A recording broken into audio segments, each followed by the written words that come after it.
Item ಯಾವುದೇ ಇರಲಿ try ಮಾಡಿ ಆಚಿ ಚಿಕನ್ ಮಸಾಲಾ ನೋಡಿ, ಪ್ರತಿನಿತ್ಯವೂ ಕೂಡ ಹಾಗಾದ್ರೆ ರಾಜ್ಯ ರಾಜಕಾರಣದಲ್ಲಿ ಆಗ್ತಿರುವಂತ ಸುದ್ದಿಗಳ ಬಗ್ಗೆ ನಿಮ್ಗೆ ಕುತೂಹಲ ಇರುತ್ತೆ. ಅದ್ರ ಜೊತೆಗೆ ಇವತ್ತೇನಾಗ್ತಾ ಇದೆ, ನಿನ್ನೆ ಏನಾಗಿದೆ, ನಿನ್ನೆ ಆಗಿದ್ರ ಬಗ್ಗೆ ಇವತ್ತು ರಿಯಾಕ್ಷನ್ ಏನು, ಅದ್ರ ಬಗ್ಗೆ ಕುತೂಹಲ ಇರುತ್ತೆ ಅಲ್ವಾ? ಹಾಗಾದ್ರೆ ಇವತ್ತಿನ ಸುದ್ದಿ ಏನು, ಸದ್ದು ಮಾಡ್ತಾ ಇರುವಂತ ರಾಜಕಾರಣದ ಸುದ್ದಿ ಏನು, ಅದತ್ತ ಗಮನ ಹರಿಸೋಣ. ಇದು ಗ್ಯಾರಂಟಿ ನ್ಯೂಸ್ ನ ಪೊಲಿಟಿಕಲ್ ಬಿಗ್ ಎಕ್ಸ್ಕ್ಲೂಸಿವ್ ಸುದ್ದಿ. ಸಿಎಂ ಡಿಕೆ ಶಿವಕುಮಾರ್ ಸರ್ಕಾರದಲ್ಲಿ ಏನಾಗ್ತಾ ಇದೆ ಗೊತ್ತಾ? ಸರ್ಕಾರ ರಚನೆ ಆಗಿ ಕೆಲ ದಿನಗಳಾಗಿದೆ. ಅಷ್ಟರೊಳಗೆ ಏನೆಲ್ಲ ಆಗ್ತಾ ಇದೆ ಡಿಕೆ ಶಿವಕುಮಾರ್ ಅವರ ಸರ್ಕಾರದಲ್ಲಿ?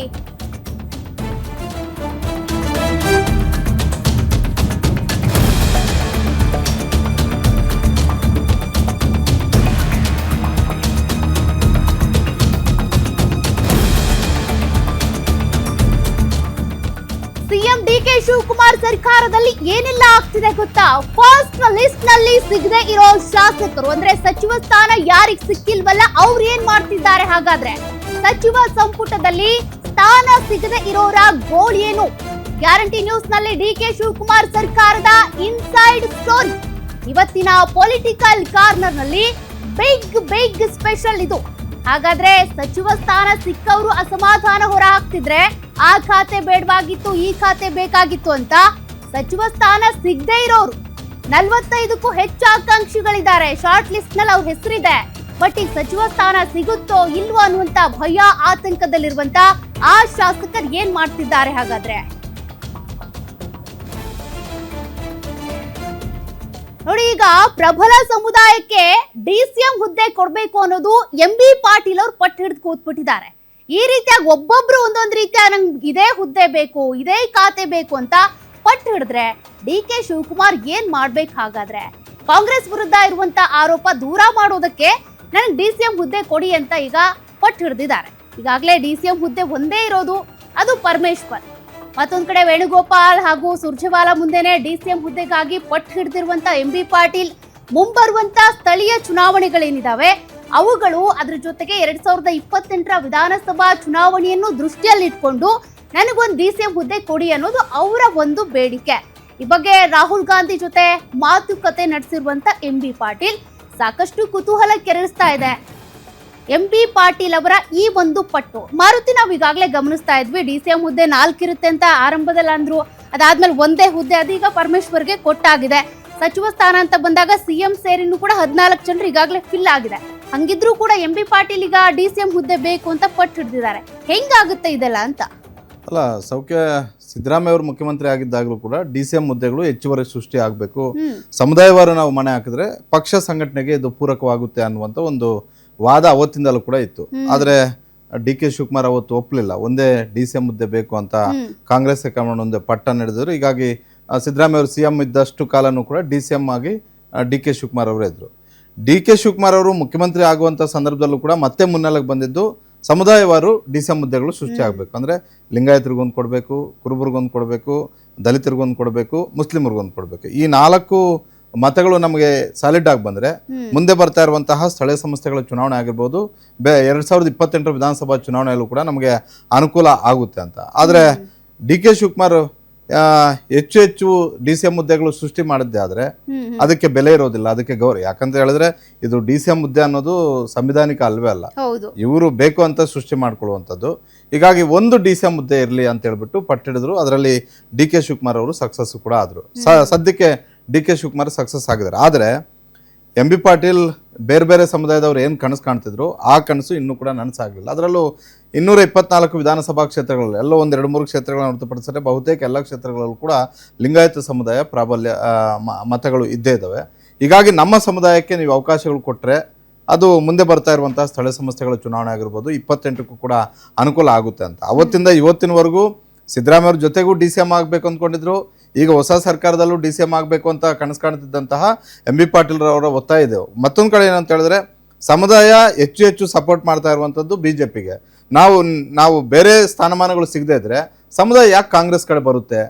ಈ ಸ್ಟ್ರಾಟಜಿಯನ್ನ ಎಂಬಿ ಪಾಟೀಲ್ ಅವರು ಕಾಂಗ್ರೆಸ್ ಹೈಕಮಾಂಡ್ ಮುಂದೆ ಹೇಳ್ತಾ ಇರುವಂಥದ್ದು. ಹೀಗಾಗಿ ಮುಂದೆ GBA ಚುನಾವಣೆ ಬರ್ತಾ ಇದೆ, ಜಿಲ್ಲಾ ಪಂಚಾಯತ್, ತಾಲೂಕ್ ಪಂಚಾಯತ್, ಗ್ರಾಮ ಪಂಚಾಯತಿ ಚುನಾವಣೆಗಳು ಬರ್ತಾ ಇದ್ದಾವೆ. ಎಲ್ಲದರ ದೃಷ್ಟಿಯಿಂದ ಮತ್ತೊಂದು DCM ಹುದ್ದೆ ಸೃಷ್ಟಿ ಮಾಡಿ ಅದು ನಮ್ಮ ಸಮುದಾಯ ಕೊಡಿ, ನನಗೆ ಕೊಡಿ ಅನ್ನುವಂಥ ಒಂದು ಬೇಡಿಕೆಯನ್ನ MB ಪಾಟೀಲ್ ಅವರು ಇಟ್ಟಿರುವಂತದ್ದು ಸಹಜವಾಗಿ. ಬಟ್ ಇದು ಸಮಯ ಸರಿ ಇಲ್ಲ ಅಂತ, ಯಾಕೆಂದ್ರೆ ಆರಂಭದಲ್ಲಿ ಪಟ್ಟು ಹಿಡಿದಿದ್ರೆ ಏನೋ ಒಂದು ಅನ್ಬೋದಾಗಿತ್ತು. ಅಟ್ಲೀಸ್ಟ್ ಪಟ್ಟಿಗಾದ್ರೂ ಒಪ್ತಾ ಇದ್ರೇನೋ ಹೈಕಮಾಂಡ್ ಏನಾದ್ರು ಚೇಂಜಸ್ ಮಾಡ್ತಿತ್ತೇನೋ. ಈಗಾಗಲೇ DCM ಹುದ್ದೆ ಸೃಷ್ಟಿ ಆಗಿದೆ, 14 ಜನರು ಅಂತೇಳಿ. ಅಲ್ಲ, ಅಡಿಷನಲ್ ಆಗಿ ಮಾಡ್ಕೋಬಾರ್ದಂತೇನಿಲ್ಲ, ಅಡಿಷನಲ್ ಆಗಿ ಮಾಡ್ಕೋಬಹುದು. DCM ಒಂದೇ ಹುದ್ದೆ ಇರಬೇಕು ಅಂತೇನೂ ಇಲ್ಲ. ಯಡಿಯೂರಪ್ಪ ಅವರ ಬಿಜೆಪಿ ಕಾಲದಲ್ಲಿ 2008ರಲ್ಲಿ 3-4 DCM ಹುದ್ದೆಗಳು ಸೃಷ್ಟಿ ಮಾಡೋದನ್ನ ನೋಡಿದ್ವಿ. ಆಂಧ್ರ ಪ್ರದೇಶದಲ್ಲಿ 5 DCM ಹುದ್ದೆಗಳನ್ನ ಜಗನ್ಮೋಹನ್ ರೆಡ್ಡಿ ಅವರು ಮುಖ್ಯಮಂತ್ರಿ ಆಗಿದ್ದಾಗ ಸೃಷ್ಟಿ ಮಾಡಿದ್ರು. ಅದೇ ಫಾರ್ಮುಲಾ ಇಲ್ಲಿ ಮಾಡಿ ಅಂತ ಬಹಳ ಒತ್ತಾಯ ಇದ್ದಿದ್ದು. ಆದ್ರೆ ಹೆಚ್ಚು DCM ಹುದ್ದೆಗಳು ಸೃಷ್ಟಿ ಆದ್ರೆ ಅದಕ್ಕೆ ಬೆಲೆ ಇರೋದಿಲ್ಲ ಅನ್ನುವಂಥ ವಾದ DK ಶಿವಕುಮಾರ್ ಅವ್ರದ್ದು. ಹೀಗಾಗಿ MB ಪಾಟೀಲ್ ಬೇರೆ ಬೇರೆ ಸಮುದಾಯದವರು ಒತ್ತಡ ಹಾಕಿದ್ರೆ ಕಾಂಗ್ರೆಸ್ ಹೈಕಮಾಂಡ್ ಮಣಿಬೋದೇನೋ ಮುಂದೆ. ಸದ್ಯಕ್ಕಂತೂ ಇವರ ಒತ್ತಡಕ್ಕೆ ಕಾಂಗ್ರೆಸ್ ಹೈಕಮಾಂಡ್ ಮಾಡೋದಿಲ್ಲ. ಅದೇ ರೀತಿ DK ಶಿವಕುಮಾರ್ ಸದ್ಯಕ್ಕೆ ಈ ವಿಚಾರದಲ್ಲಿ ಸಕ್ಸಸ್ ಆಗಿದ್ದಾರೆ ಅಂತಾನೆ ಹೇಳ್ಬೋದು. ಪರಮೇಶ್ವರ್ ಅವರು DCM ಹುದ್ದೆನೇ ಬೇಡ ಅಂತ ವಾದ DK ಶಿವಕುಮಾರ್ ಅವ್ರದ್ದು ಇದ್ದದ್ದು. ಆದರೆ ಸಿದ್ದರಾಮಯ್ಯ ಅವರು ಪಟ್ಟಿಡಿದು ಪರಮೇಶ್ವರ್ ಅವರು 2013ರಲ್ಲಿ ಸರ್ಕಾರವನ್ನು ತಂದಂಥವರು ಸೀನಿಯರ್ ಇದ್ದಾರೆ, ಅವ್ರನ್ನ DCM ಮಾಡಲೇಬೇಕು ಅಂತ ಒತ್ತಾಯ ಮಾಡಿ ಕಾಂಗ್ರೆಸ್ ಹೈಕಮಾಂಡ್ಗೂ ಕೂಡ ಸಿದ್ದರಾಮಯ್ಯ ಅವರು ಹೇಳದೇ ಇದ್ರು ಕೂಡ ಮಲ್ಲಿಕಾರ್ಜುನ ಖರ್ಗೆ ಆಗಿರ್ಬೋದು, ಸುರ್ಜೇವಾಲಾ, ವೇಣುಗೋಪಾಲ್, ಸೋನಿಯಾ ಗಾಂಧಿ, ರಾಹುಲ್ ಗಾಂಧಿ, ಪ್ರಿಯಾಂಕಾ ಗಾಂಧಿ ಯಾರೂ ಕೂಡ ಪರಮೇಶ್ವರ್ ಅವರ ಹೆಸರಿಗೆ ಖ್ಯಾತಿ ತೆಗೆಯೋದಿಲ್ಲ, ಪರಮೇಶ್ವರ್ ಅವರಿಗೆ ಅಪಸ್ವರ ವ್ಯಕ್ತಪಡಿಸೋದಿಲ್ಲ. 2013ರಲ್ಲೂ ಅವರಿಂದಾನೇ ಸರ್ಕಾರ ಬಂತು. ಸಮ್ಮಿಶ್ರ ಸರ್ಕಾರ ರಚನೆ 2018ರಲ್ಲೂ ಕೂಡ ಅದೇ ಕಾರಣಕ್ಕೋಸ್ಕರ ಪರಮೇಶ್ವರ್ ಅವರೇ ಆಗ್ಲೂ ಕೂಡ KPCC ಅಧ್ಯಕ್ಷರಾಗಿದ್ರು. ಎಲ್ಲಾ ಕಾರಣಗಳಿಂದ ಪರಮೇಶ್ವರ್ ಅವ್ರ ಬಗ್ಗೆ ಕಾಂಗ್ರೆಸ್ ಹೈಕಮಾಂಡ್ ಮಟ್ಟದಲ್ಲಿ ಒಂದು ಸಾಫ್ಟ್ ಕಾರ್ನರ್ ಇದೆ. ಹೀಗಾಗಿ ಮತ್ತೊಂದು ವಿಚಾರ ಏನಂದ್ರೆ, ಈಗ ಸರ್ಕಾರ ರಚನೆ ಆಗಿ ಅಥವಾ DK ಶಿವಕುಮಾರ್ ಅವರು CM ಆಗಿ 8 ದಿನ ಅಷ್ಟೇ ಕಳೆದಿರೋದು. ಅಷ್ಟರಲ್ಲೇ ಈಗ ಖಾತೆ ಹಂಚಿಕೆ ಇನ್ನೂ ಕೂಡ ಕಗ್ಗಂಟಾಗ್ಬಿಟ್ಟಿದೆ. ಅದನ್ನ ಬಿಡಿಸ್ಕೊಳ್ಳೋದಕ್ಕಾಗ್ತಿಲ್ಲ. ಯಾವ ರೀತಿ ಸಚಿವ ಸಂಪುಟ ರಚನೆ ಮಾಡಬೇಕು ಅದೇ ಸವಾಲು.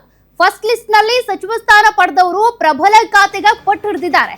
KH ಮುನಿಯಪ್ಪ ಇರ್ಬೋದು, ಅದೇ ರೀತಿಯಾಗಿ ಕೃಷ್ಣ ಬೈರೇಗೌಡ ಅವರು ಅಡಿಷನಲ್ ಆಗಿ ಇನ್ನೂ ಕೆಲವೊಂದು ಕೇಳ್ತಿದ್ದಾರೆ.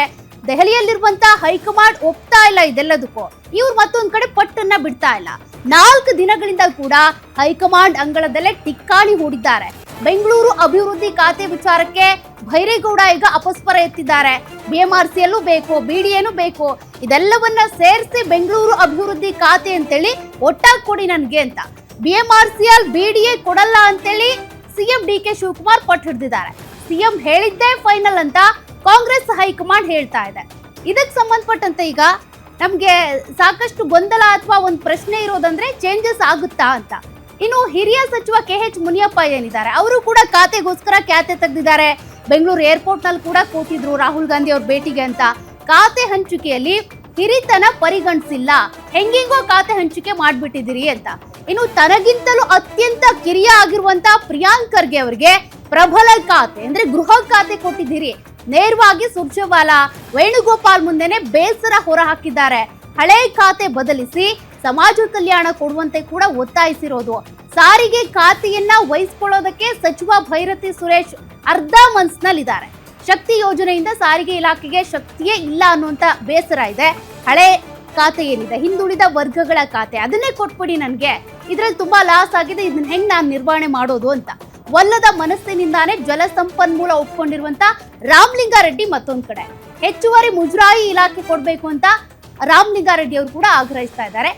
ಇದೆಲ್ಲವನ್ನು ಹೇಗ್ ನಿಭಾಯಿಸ್ತಾರೆ DK ಶಿವಕುಮಾರ್ ಅನ್ನೋದೇ ಮಾರುತಿ ಈಗ ಸದ್ಯಕ್ಕಿರುವಂತ ಸವಾಲ್. ನಾವು ಗಮನಿಸ್ತಾ ಇದ್ವಿ, ರಾಮಲಿಂಗಾರೆಡ್ಡಿ ಇರ್ಬೋದು, KH ಮುನಿಯಪ್ಪ ಇರ್ಬೋದು, ಕೃಷ್ಣ ಬೈರೇಗೌಡ, ಇವರೆಲ್ಲರದ್ದು ಕೂಡ ಖ್ಯಾತೆ ಇದೆ. ಹೆಂಗೆ ಅಂತ ಹೆಂಗ್ ನಿಭಾಯಿಸೋದಕ್ಕಾಗುತ್ತೆ? ಇಲ್ಲ, ಯಾರೇ ಮುಖ್ಯಮಂತ್ರಿ ಆಗ್ಲಿ ಒಂದು 15 ದಿನ, 1 ತಿಂಗಳು ಮುಖ್ಯಮಂತ್ರಿ ಆದ ತಕ್ಷಣ ಎಲ್ಲ ಸಮಸ್ಯೆಗಳು ಇದ್ದೇ ಇರ್ತವೆ.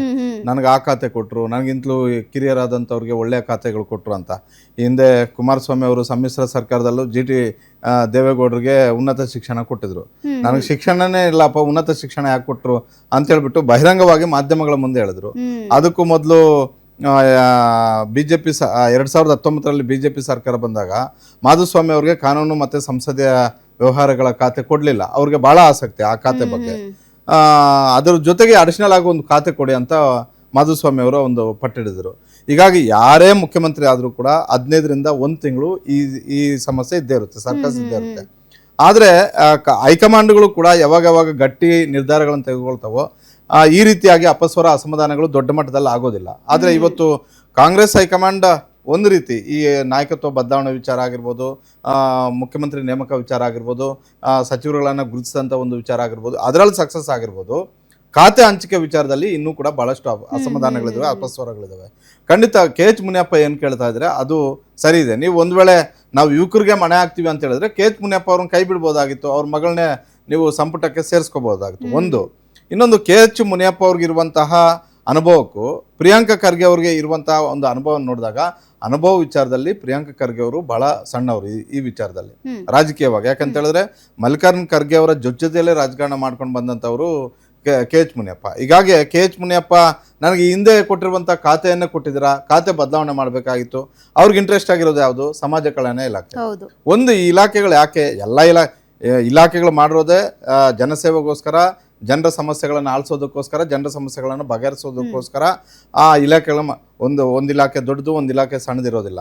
ಅನುದಾನದ ವಿಚಾರದಲ್ಲಿ ಇಂಟ್ರೆಸ್ಟೆಡ್ ಯಾವುದು, ಎಬಿಲಿಟಿ ಯಾವ್ದ್ರಲ್ಲಿ ಇದೆ ಅನ್ನೋದು ಮುಖ್ಯ ಆಗುತ್ತೆ. ರಾಮಲಿಂಗಾರೆಡ್ಡಿ ಅವರು ಅಷ್ಟೇ, ಅವರು ನಂಗೆ ಜಲಸಂಪನ್ಮೂಲದ ಬಗ್ಗೆ ಏನೂ ಐಡಿಯಾ ಇಲ್ಲ, ಬೆಂಗಳೂರು ರಾಜಕಾರಣ ನಂಗೆ ಗೊತ್ತು ಅಂತ ಅವರು ಪಟ್ಟು ಹಿಡಿದಿದ್ದಾರೆ. ಅದು ರಾಮಲಿಂಗಾರೆಡ್ಡಿ ವಾದ ಸರಿ ಇದೆ. ಇತ್ತೀಚೆಗೆ ಬಂದಂತಹ ಹಲವು ಸರ್ಕಾರಗಳು ಏನ್ ಮಾಡ್ತಿದ್ವು ಅಂದ್ರೆ, ಇಲ್ಲ ಬೆಂಗಳೂರು ಅಭಿವೃದ್ಧಿ ಖಾತೆಯನ್ನ ಮುಖ್ಯಮಂತ್ರಿಗಳಲ್ಲಿ ಇಟ್ಕೊಳ್ತಾರೆ, ಇಲ್ಲ ತಮ್ಮ ಆಪ್ತರಿಗೆ ಕೊಡ್ತಾರೆ. ಬೆಂಗಳೂರಿಗೂ ಅವ್ರಿಗೆ ಸಂಬಂಧನೇ ಇರೋದಿಲ್ಲ. ಹಿಂದೆ ಯಡಿಯೂರಪ್ಪ ಅವರು ಇಟ್ಕೊಂಡಿದ್ರು, ಅದಕ್ಕೂ ಮೊದಲು ಪರಮೇಶ್ವರ್ ಅವರು ಈ ಇಲಾಖೆ ನಿಭಾಯಿಸಿದ್ರು. 2013ರಲ್ಲಿ ಒಮ್ಮೆ KJ ಜಾರ್ಜ್, ಮತ್ತೊಮ್ಮೆ ರಾಮಲಿಂಗಾರೆಡ್ಡಿ ಅವರು ಆಗಿದ್ದು ಹೊರತುಪಡಿಸಿದ್ರೆ ಇನ್ನು ಉಳಿಕೆ ಇತ್ತೀಚೆಗೆ ಎಲ್ಲರೂ ಕೂಡ ಹೊರಗಡೆಯವರೇ ಬೆಂಗಳೂರು ಅಭಿವೃದ್ಧಿ ಖಾತೆ ನಿಭಾಯಿಸಿದ್ದಾರೆ. ಅಂದ್ರೆ ಬೆಂಗಳೂರಿಗೆ ಆದ್ರೆ ಬೆಂಗಳೂರಿನ ಸಮಸ್ಯೆಗಳು ಆಳ ಅಗಳ ಎಲ್ಲವೂ ಕೂಡ ಗೊತ್ತಾಗುತ್ತೆ ಅಂತ ಅವರ ಅಭಿಪ್ರಾಯ. ರಾಮಲಿಂಗಾರೆಡ್ಡಿ ಅವರು ಹೇಳೋದು ಅದೇ.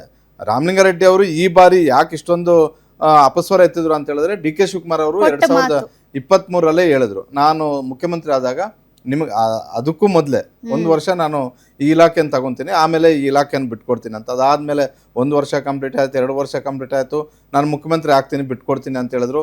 ಅದು ಮುಖ್ಯಮಂತ್ರಿ ಆದ್ಮೇಲೆ ನನಗೆ ಬಿಟ್ಕೊಡ್ತಿಲ್ಲ ಅಂತ ರಾಮಲಿಂಗಾರೆಡ್ಡಿ ಅವರ ಅಸಮಾಧಾನ. ಕೊನೆಗೆ ರಾಮಲಿಂಗಾರೆಡ್ಡಿ ಅವರು ಹೇಳಿದ್ದೇನಂತ ಹೇಳಿದ್ರೆ, ನನಗೆ ಜಲಸಂಪನ್ಮೂಲ ಬಗ್ಗೆ ಅರಿವೇ ಇಲ್ಲ ಅಂತ. ಅರಿವು ಇರಬೇಕು ಅಂತೇನಿಲ್ಲ, ಅರಿವು ತನ್ನಷ್ಟಕ್ಕೆ ತಾನೇ ಬರುತ್ತೆ. ಅಧಿಕಾರಿಗಳನ್ನ ಬಳಸ್ಕೊಂಡು ಎಲ್ಲ ಇಲಾಖೆಗಳಲ್ಲೂ ಕೆಲಸ ಮಾಡೋದು, ನೇರವಾಗೇನು ಸಚಿವರೇನು ಕೆಲಸ ಮಾಡೋದು. ಅದು ರಾಮಲಿಂಗಾರೆಡ್ಡಿ ಆಗಿರಲಿ, ಮುಖ್ಯಮಂತ್ರಿ ಆದಿಯಾಗಿ ಎಲ್ಲರೂ ಕೂಡ ಅಧಿಕಾರಿಗಳಿಂದಲೇ ಕೆಲಸ ಮಾಡೋದು. ಇವರು ಸೂಚನೆ ಕೊಡೋದು ಅಷ್ಟೇ.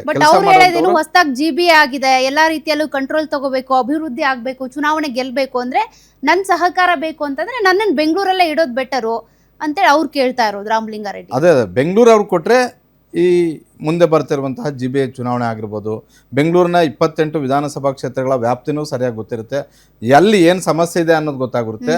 ಹಾಗಾಗಿ ಬೆಂಗಳೂರು ಅವ್ರಿಗೆ ನನಗೆ ಕೊಡಿ ಅಂತ ಒತ್ತಾಯ. ಈಗ ಬೆಂಗಳೂರು ಅವ್ರಿಗೆ ಕೊಟ್ಟವ್ರೆ, ಅವ್ರಿಗೂ ತಕರಾರು. ಯಾರಿಗೆ? ಕೃಷ್ಣ ಬೈರೇಗೌಡರು ಹೇಳಿ ಕೇಳಿ ಇವರೆಲ್ಲರೂ ಬೇರೆಯವರಿಂದ ಅಪಾಯಿಂಟ್ಮೆಂಟ್ ತಗೊಂಡು ಹೋಗ್ಬೇಕು ರಾಹುಲ್ ಗಾಂಧಿ ಅವ್ರ ಹತ್ರ. ರಾಹುಲ್ ಗಾಂಧಿ ನೇರ ಸಂಪರ್ಕದಲ್ಲಿರುವಂತವ್ರು ರಾಜ್ಯದಲ್ಲಿ ಕೃಷ್ಣ ಬೈರೇಗೌಡರು ಮತ್ತೆ ದಿನೇಶ್ ಗುಂಡ್ರು. ಕೃಷ್ಣ ಬೈರೇಗೌಡರಿಗೂ ಕೂಡ BMRCL ಮತ್ತೆ BDA ಹೊರತುಪಡಿಸಿ ಇಲಾಖೆಯನ್ನು ಕೊಡ್ತಾ ಇದ್ದಾರೆ. ಇವತ್ತು ಅದನ್ನು ಕೂಡ ಸರಿಪಡಿಸುವಂತ ಒಂದು ಪರಿಸ್ಥಿತಿಯಲ್ಲಿ ಕಾಂಗ್ರೆಸ್ ಹೈಕಮಾಂಡ್ ಇಲ್ಲ. ಕೃಷ್ಣ ಬೈರೇಗೌಡರು ಅವೆಲ್ಲವೂ ಇದ್ರೆ ಬೆಂಗಳೂರು ಅಭಿವೃದ್ಧಿ ಮಾಡೋದಕ್ಕೆ ಸಾಧ್ಯ ಆಗುತ್ತೆ ಅನ್ನೋ